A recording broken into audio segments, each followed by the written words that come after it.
Hello everyone, my name is Deepika and I have qualified UPTET and CTET. Currently, I'm preparing for all teaching examinations.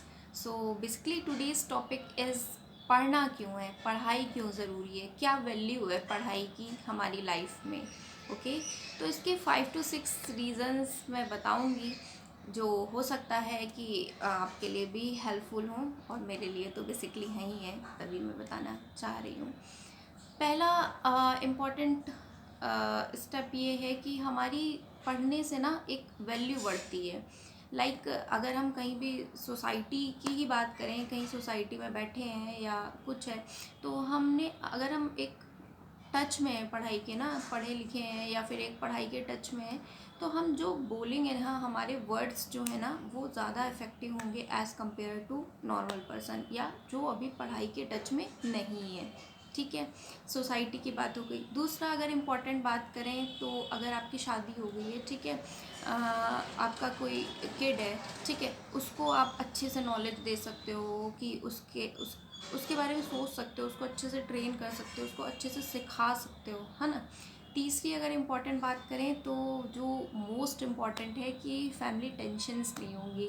ठीक है, अब अगर आपकी marriage हो गई है, मेरी हो गई है, ठीक है, अगर आप पढ़ाई करते हो ना तो आप की फैमिली टेंशन नहीं होंगे, सो कॉल्ड पंचायत नहीं होंगी। अब पंचायत का क्या मतलब है, मैं टीचिंग एग्ज़ाम की प्रिपरेशन कर रही हूँ, ठीक है, तो सुबह से शाम तक मेरा शेड्यूल इतना हैक्टिक रहता है, मेरे पास टाइम ही नहीं रहता है कि मैं इधर की गॉसिप उधर, उधर की गॉसिप इधर करूँ।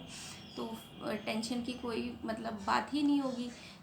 मैं सोचूंगी जल्दी जल्दी से अपने हाउस होल्ड चोर्स को कंप्लीट करूँ, अपने किट को देखूँ, अपना सब कुछ कंप्लीट करने के बाद जो भी मेरे पास टाइम बचता है उसमें मैं अपनी पढ़ाई करूँ। ठीक है, अगर मैं ये नहीं करूँ तो फिर क्या होगा, इधर मम्मी को फ़ोन लगाया, उधर मम्मी को फ़ोन लगाया, इधर इनसे ये बात की, उधर उनसे वो बात की, तो इससे क्या होगा ना, आपस में इधर की उधर, उधर की उधर, ये सारी बात होंगी, जो एक बहुत ही इम्पॉर्टेंट जो है लड़ाई का हम बोल सकते हैं कि कारण है कि आप खाली रहोगे ना, खाली दिमाग शैतान का दिमाग, तो उससे फैमिली टेंशन्स बढ़ेंगे और कुछ नहीं होगा। अगर 3 स्टेप मैंने आपको बताया, चौथा ये है कि अगर आप पढ़ते रहोगे, आप किसी उसमें इन्वॉल्व हो, बीएड कर रहे हो, डीएलएड कर रहे हो, कोई यूपीटेट सीटेट या फिर कोई टीचिंग एग्ज़ाम की प्रिपरेशन कर रहे हो, तो आप क्या होगा, ये सब करोगे ना तो धीरे धीरे आप एक 1 by 1 स्टेप मूव ऑन करोगे ना, तो आपके दिमाग में एक थिंकिंग आएगी कि हाँ भाई, अब हमें फाइनेंशियली इंडिपेंडेंट होना चाहिए।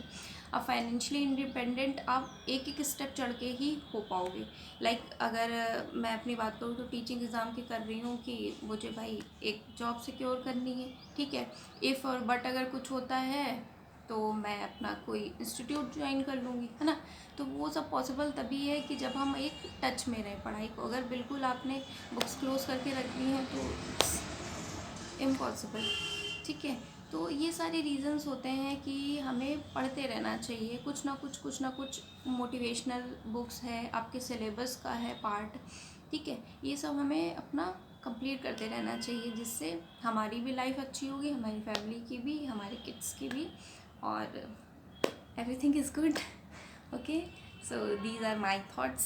You will can also follow this, so stay tuned in my channel. Thank you, bye bye, take care.